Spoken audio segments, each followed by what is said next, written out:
बिस्मिल्लाहिर्रहमानिर्रहीम। स्टूडेंट्स, आज जो लेसन हम लोग स्टडी करेंगे वो आपके इस चैप्टर 15 का मोस्ट इम्पॉर्टेंट और कंसेप्चुअल बेसिस के ऊपर सबसे अहम लेक्चर है। और जब मैं कह रहा हूँ मोस्ट इम्पॉर्टेंट तो मैं इसका ये कतई मतलब नहीं कि ये पेपर में लाजमी आएगा, लेकिन ये है कि conceptually this is very very strong and important topic. Students, इससे पहले हमने एक लेक्चर पढ़ा जिसमें हमने फ्राडेज लॉ पढ़ा।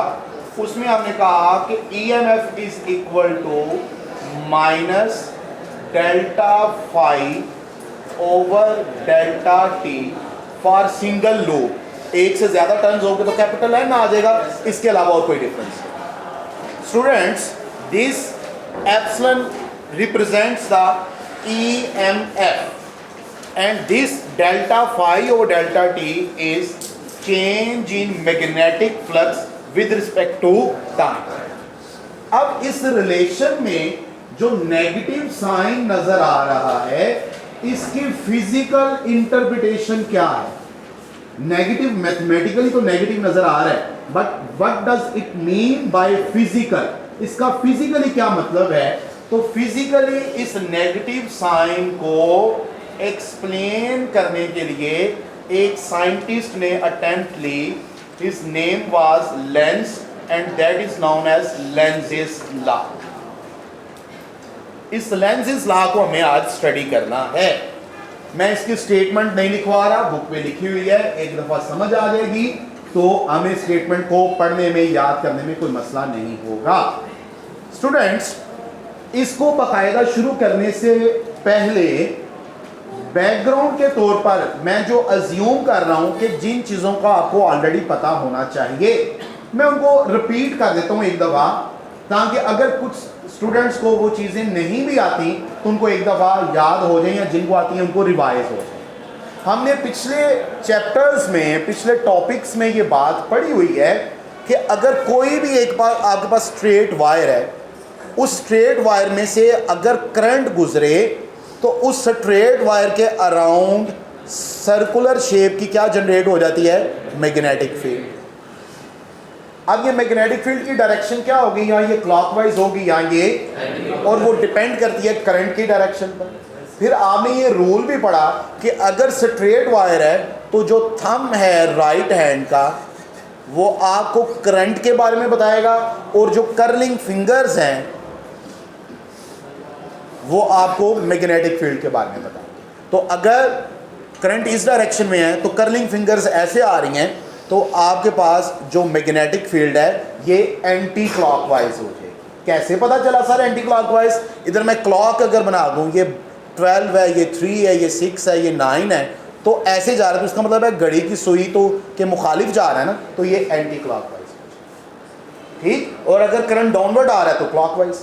इसके अलावा एक और बात आप लोगों ने स्टूडेंट्स पढ़ी थी कि अगर हमारे पास जो वायर है वो सर्कुलर शेप की हो जाए, यहां पर वायर स्ट्रेट है, magnetic field line circular shape की है। अगर वायर सर्कुलर हो जाए तो मैग्नेटिक फील्ड किस शेप की होगी? स्ट्रेट। तो magnetic field line straight shape में होगी। ये कुछ बातें आपको याद होनी चाहिए। मैं ये गुमान कर रहा हूं कि आपको आइडियाज हैं, और चूंकि ये स्ट्रेट है तो यहाँ पर जो मैग्नेटिक फील्ड B है उसके बारे में कौन इंफॉर्मेशन देगा? थंब। वहाँ से बिल्कुल उलट, यहाँ पर करंट जो है थंब की डायरेक्शन करंट बताती है, यहाँ पर जो थंब है वो मैग्नेटिक फील्ड की डायरेक्शन बताएगा। और जिस तरफ थंब होगा आपके राइट हैंड का अंगूठा होगा वो मैग्नेटिक फील्ड का नॉर्थ पोल बताएगा, point to be noted place. ये बात आपको याद कि वो मैग्नेटिक फील्ड का कौन सा पोल बताएगा? North pole. तो इसका मतलब जो उसकी बैक साइड होगी वो कौन सा पोल होगा? South pole. और जो करंट है I, ये अब आपको कर्लिंग फिंगर्स बताएंगे, ठीक। ये जाहिर बात है सर्कुलर शेप में है तो यहाँ ये क्लॉकवाइज होगी, यहाँ ये एंटी क्लॉकवाइज। तो ये दो बातें आपको बहुत अच्छे तरीके से क्लियर होनी चाहिए। बिलखुसूस इस शेप के बारे में आपको बहुत अच्छा आना चाहिए कि अगर सर्कुलर शेप का कॉइल है, या आप ये भी कह सकते हो कि वायर एक सर्कुलर शेप में है, उसमें करंट ट्रेवल कर रहा है, तो आप राइट हैंड रूल अप्लाई करेंगे। फर्ज कीजिए मेरे पास ये एक सर्कुलर शेप का कॉइल है, मेरे पास ये सर्कुलर शेप का कॉइल है। इस सर्कुलर शेप के कॉइल में करंट ट्रेवल करेगा। अब आपने एक और चीज है जो कि नॉर्मली स्टूडेंट्स मिसअंडरस्टैंड कर जाते हैं, उनको कंफ्यूजन होती है। वो क्या है कि जब आपने लेट से ये कॉइल मैंने इस तरीके से रख दिया, ऐसे इस तरह पड़ा हुआ है, और नीचे आपने एक सर्किट लगा दिया, जिस सर्किट के जरिए इसमें से क्या गुजरेगा, करंट गुजरेगा। फर्ज कीजिए इस साइड पर, मैं अब आपकी डायरेक्शन में आ रहा हूं, इस साइड पर पॉजिटिव टर्मिनल है और इस साइड पर कौन सा टर्मिनल है, नेगेटिव। तो कन्वेंशनल करंट पॉजिटिव से गुजरेगा, तो ऐसे कॉइल में आएगा। अच्छा, अब कॉइल में आपने करंट की डायरेक्शन कैसे लेनी है, यह बात बहुत अच्छे तरीके से आपको समझ आनी चाहिए। आपने करंट की वो डायरेक्शन देखनी है, उस हिस्से में डायरेक्शन देखनी है कॉइल का जौन सा हिस्सा आपके सामने है।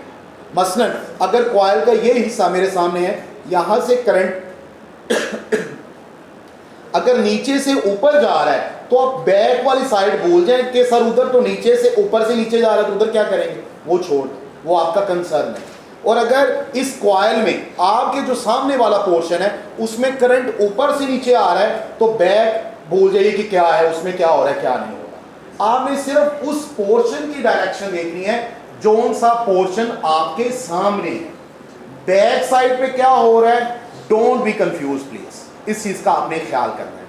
ये 2-3 बातें अगर आपको क्लियर है ना, तो स्टूडेंट्स आज वाले लेसन का बड़ा मजा आएगा।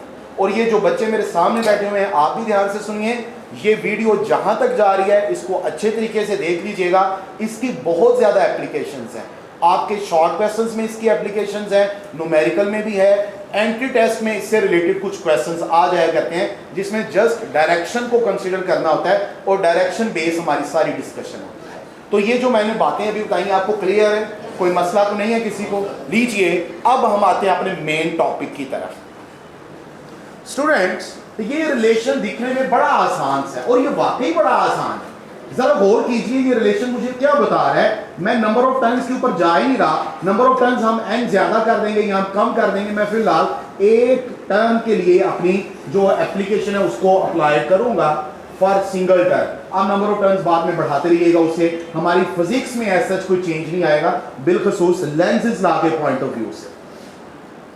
स्टूडेंट्स, ये रिलेशन मुझे बता रहा है कि अगर किसी भी वायर में या किसी भी सर्किट में आप मैग्नेटिक फ्लक्स को चेंज करते हो, किसी भी सर्किट में आप मैग्नेटिक फ्लक्स को चेंज करते हो बाय एनी मीन, तो मैग्नेटिक फ्लक्स के चेंज होने से उसमें ईएमएफ जनरेट हो जाती है। उस ईएमएफ के लिए हम टर्म यूज करते हैं इंड्यूस्ड ईएमएफ। अब मैं टर्म जनरेट नहीं यूज करूंगा, अब मैं टर्म प्रोड्यूस नहीं यूज करूंगा, मैं टर्म इंड्यूस यूज करूंगा। और अपनी आसानी के लिए थोड़ी देर के लिए आप ये समझिए कि इंड्यूस का मतलब यही होता है कि प्रोड्यूस करना। तो अगर किसी भी सर्किट में मैग्नेटिक फ्लक्स ना हो बल्कि उसमें चेंज हो, चेंज इन मैग्नेटिक फ्लक्स अगर हो रहा हो, तो उस सर्किट में ईएमएफ जो है ये इंड्यूस हो जाती है।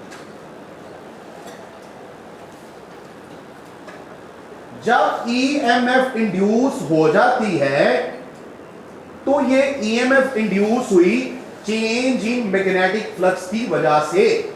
तो अगर कोई मुझसे पूछे for the sake of MCQs कि इन दोनों रिलेशंस में बताइए ईएमएफ के जनरेट या इंड्यूस होने की वजह कौन बना, तो मैं क्या कहूंगा, चेंज इन मैग्नेटिक फ्लक्स। तो इसके लिए मैं कह सकता हूं दिस इज योर काज, ये इसकी क्या है, काज है, और उस काज की वजह से ये अफेक्ट जनरेट हुआ।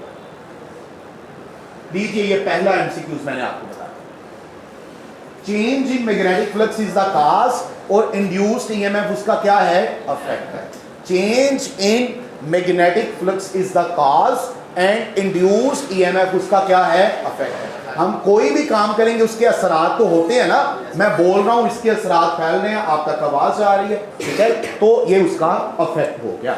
यहां तक क्लियर।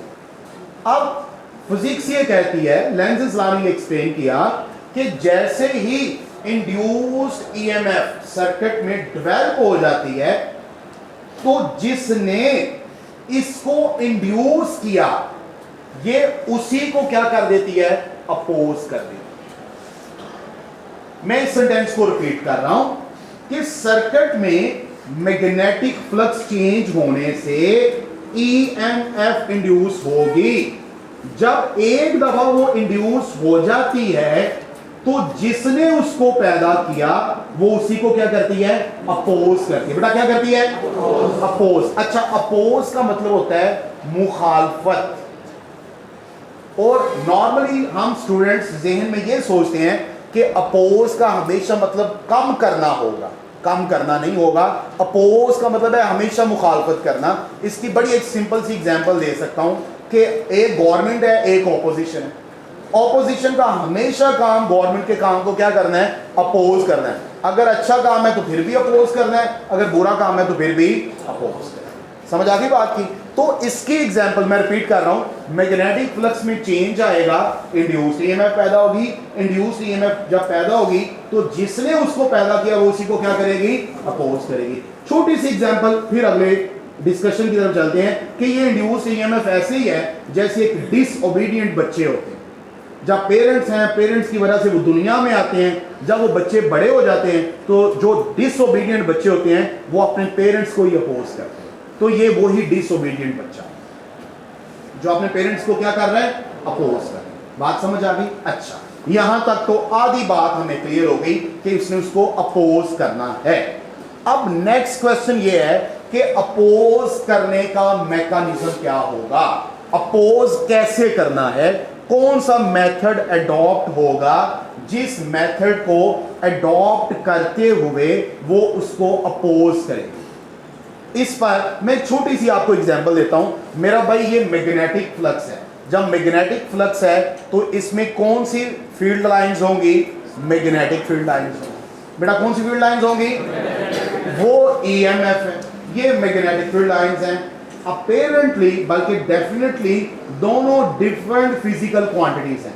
एक तरफ मैग्नेटिक फील्ड लाइंस हैं, एक तरफ इंड्यूस्ड ईएमएफ है। ईएमएफ का यूनिट वोल्ट होता है, मैग्नेटिक फील्ड की इंटेंसिटी का यूनिट टेस्ला होता है। दोनों डिफरेंट क्वांटिटीज हैं। स्टूडेंट्स, आजकल पाकिस्तान में एक मूवी आई है जो कि बहुत ज्यादा चल रही है, उसने बड़ा रिकॉर्ड ब्रेकिंग बिजनेस भी किया है, the legends of Maula Jatt. उस मौला जट मूवी का एक डायलॉग बड़ा मशहूर है पंजाबी में कि मोले नू मौला ना मारे तो मौला भाईजान, ये मौला है और अगर इस मोले को मारना है तो मोले ही की जरूरत पड़ेगी। मतलब दोनों क्वांटिटीज क्या होनी चाहिए, सेम, एग्जैक्टली।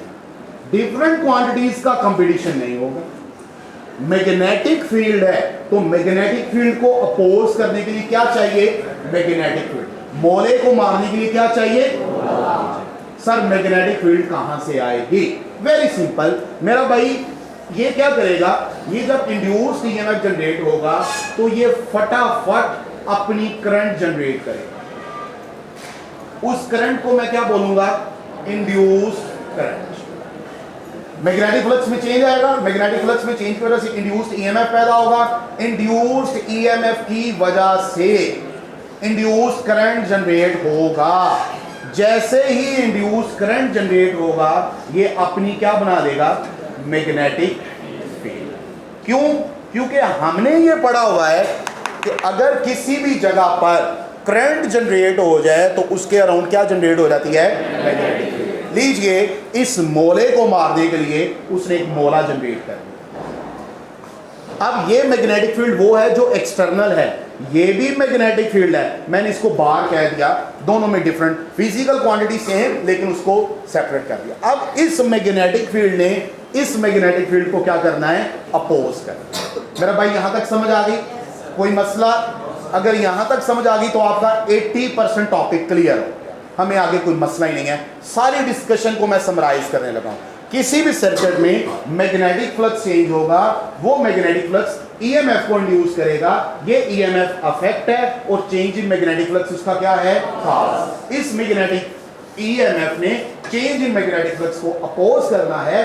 अपोज करने के लिए वो क्या करेगी, सबसे पहले इंड्यूस्ड करंट जनरेट करवाएगी। वो इंड्यूस्ड करंट क्या जनरेट करवाएगा, मैग्नेटिक फील्ड। ये मैग्नेटिक फील्ड इस मैग्नेटिक फील्ड को क्या करेगी, अपोज करेगी। Is that clear? बहुत अच्छी।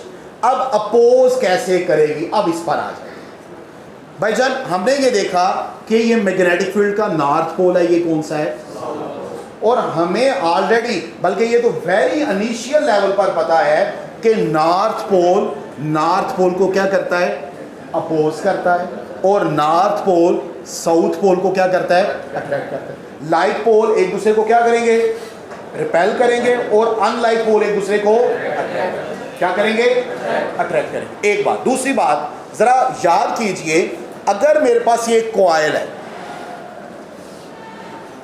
ये कॉइल है,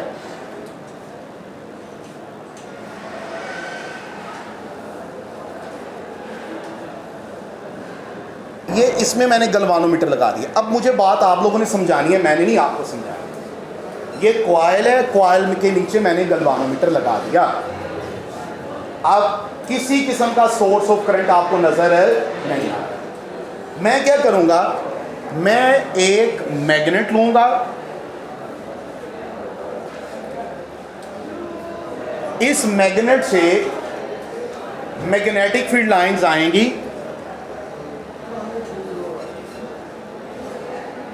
तो ये मैग्नेटिक फील्ड लाइंस का कौन सा पोल है, नॉर्थ। तो ये इस कॉइल के करीब आएंगी। जब ये दूर हैं तो मैग्नेटिक फ्लक्स की वैल्यू क्या है, 0। जब करीब आएंगी तो कुछ ना कुछ मैग्नेटिक फील्ड लाइंस इसमें से गुजरेंगी। जब गुजरेंगी तो मेरा भाई मैग्नेटिक फ्लक्स में क्या आएगा, चेंज। तो इस कॉइल में मैग्नेटिक फ्लक्स में क्या आएगा, चेंज है। जब इस कॉइल में मैग्नेटिक फ्लक्स में चेंज आएगा तो इस कॉइल के अंदर क्या इंड्यूस होगी, ईएमएफ। क्या इंड्यूस होगी, ईएमएफ इंड्यूस होगी। जब इंड्यूस्ड ईएमएफ जनरेट होगी तो वो अपना क्या जनरेट करेगी, अब उसने अपना करंट इस डायरेक्शन में जनरेट करना है कि वो एक्सटर्नल मैग्नेटिक फील्ड को क्या करे, अपोज करे। शाबाश। तो मेरा भाई ये एक्सटर्नल मैग्नेटिक फील्ड का नॉर्थ पोल है। अगर इसको अपोज करना है तो वो मैग्नेटिक फील्ड भी अपना कौन सा पोल बनाएगी, नॉर्थ पोल। तो इस डायरेक्शन में, मुझे ये रेड मार्क कर दीजिएगा प्लीज, थैंक यू। तो मेरा भाई इस डायरेक्शन में नॉर्थ पोल वो अपना बनाएगी। अब आपने मुझे बात खुद बतानी, ये नॉर्थ पोल है तो ये थंब इसकी डायरेक्शन बताएगा। तो अगर थंब इसकी डायरेक्शन बताएगा तो करंट की डायरेक्शन कैसी होगी, एंटी क्लॉकवाइज। कैसी होगी, लिहाजा यहां पर करंट की डायरेक्शन क्या होगी, एंटी क्लॉकवाइज। इस डायरेक्शन में ऐसे होगा ना, तो मैं इसको इस तरह ले जाऊं तो ये नॉर्थ पोल, तो हम कहेंगे कि वो फटाफट इंड्यूस्ड ईएमएफ जनरेट करेगी। Induced EMF anti clockwise current generate करेगा। इस डायरेक्शन में एंटी क्लॉकवाइज करंट की वजह से यहां पर कौन सा पोल जनरेट होगा, नॉर्थ पोल। और ये नॉर्थ पोल इस नॉर्थ पोल को क्या करेगा, मेरा भाई समझ आई बात की। इसका मतलब ये हुआ कि अगर हम इस मैग्नेट को आगे की तरफ पुश करते हैं तो वो कॉइल में एंटी क्लॉकवाइज करंट जनरेट करवा के इस मैग्नेट के पुश करने को रिपेल करता है। पुश करने को क्या करते हैं, रिपेल। यहां तक बात समझ आई, कोई बात मुश्किल तो नहीं लगी। अच्छा, अब मैं क्या करता हूं, मैं मैग्नेट को पुल करता हूं। पहले मैंने पुश किया, अब क्या कर रहा हूं, जब मैं पुल करूंगा तो पुल करने से मैग्नेटिक फ्लक्स की वैल्यू में फिर क्या आएगा, चेंज आएगा। तो वो बाहर जाने लगेगा। जैसे ही वो बाहर जाने लगेगा तो इंड्यूस्ड ईएमएफ ने फिर उसको क्या करना है, अपोज।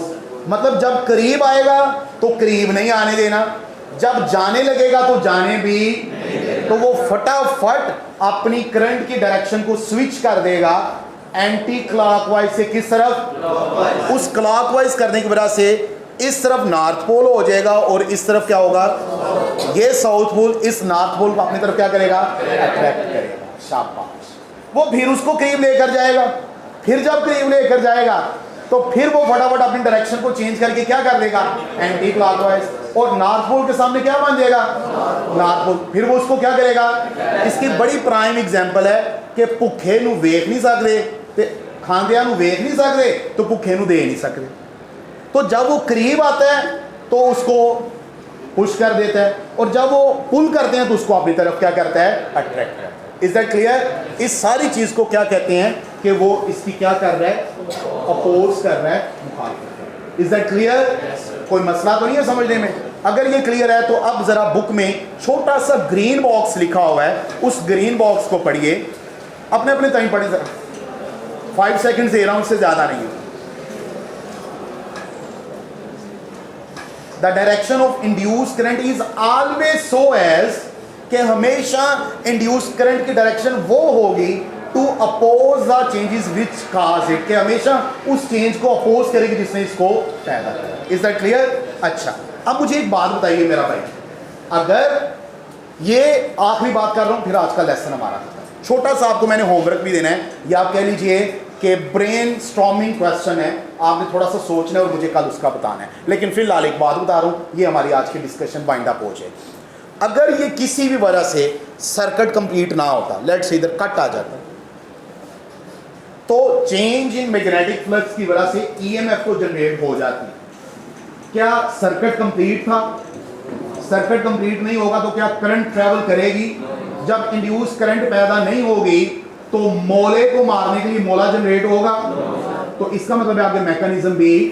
लिहाजा इस टॉपिक का जो नेक्स्ट पेज है, पेज नंबर 89 की वेरी फर्स्ट लाइन अंडरलाइन कीजिए कि Lenz law refer to induced current not to induce, क्योंकि ईएमएफ अगर सिर्फ ईएमएफ हो तो ईएमएफ से आगे काम चल रहा ही नहीं है।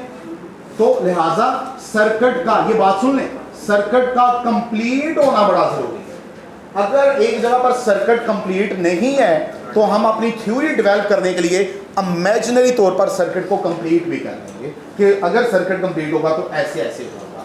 Is that clear? अब छोटा सा आपको क्वेश्चन दे रहा हूं, ये आपकी 10th क्लास की फिजिक्स में भी है, वहां से भी पढ़ सकते हैं कि Lenz law of conservation of energy को ओबे करता है। कैसे करता है ये मेरा भाई आप मुझे कल अभी तक जो पढ़ाया किसी बच्चे को मसला? थैंक यू सो मच, अल्लाह हाफिज़।